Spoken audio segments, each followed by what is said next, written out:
The reason why I wanted to get my feet fixed, I'm 30 years old and I've never ever been comfortable wearing sandals out in public, fear of being judged or looked at funny. Because you know people are superficial nowadays. If you're not dressed to the nine or you're not at a 10 at all times, then you get made fun of, and I don't like to be made fun of. So I'm like, let me just invest this money and get my feet worked on.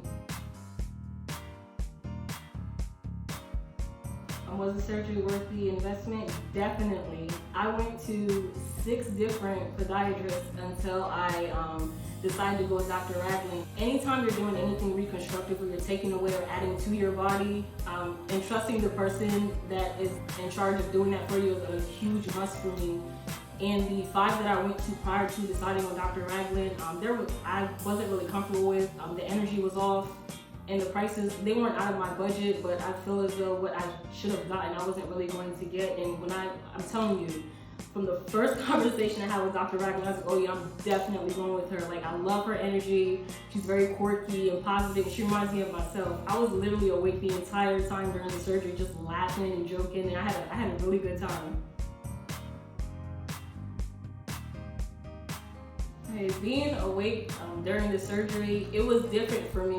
The 5 podiatrists that I actually consulted with first told me that I would have to go under, and I wasn't really comfortable. That was another reason why I decided I opted not to go with those podiatrists, because I wasn't comfortable going under for something as minimal as horn removal. So when Dr. Ragland advised me that I'd be awake and I'd be fine, I'm not gonna lie, when I first walked into the office, I was scared, beep.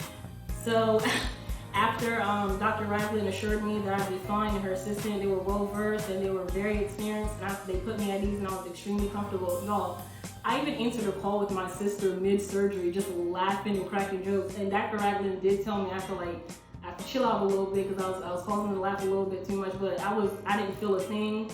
Even when they injected me, I didn't feel anything. She really calmed me down. Like, the energy in the room was it was heavenly, it was beautiful, it was a great experience,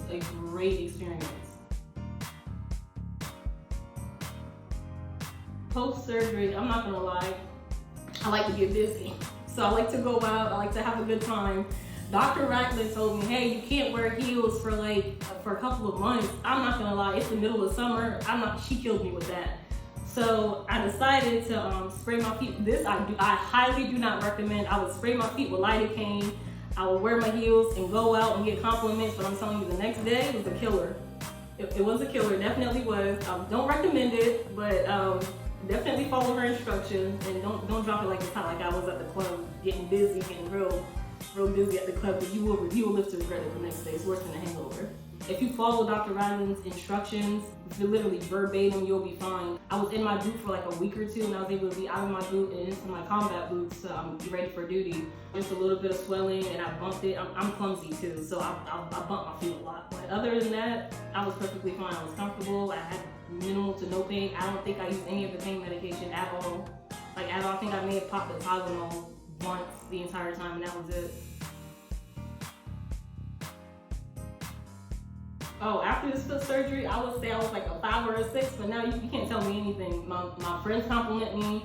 My mom compliments me all the time. Like, oh, you have really nice feet. Like, and coming from a Caribbean background, that's big. We're not keen on giving compliments, but when the compliments are just due, I got that from my mom, and she was even thinking about coming over here and doing the surgery herself. I kind of have to convince her because she's a little scaredy cat, and I'm like, if I can do it, trust and believe you can do it.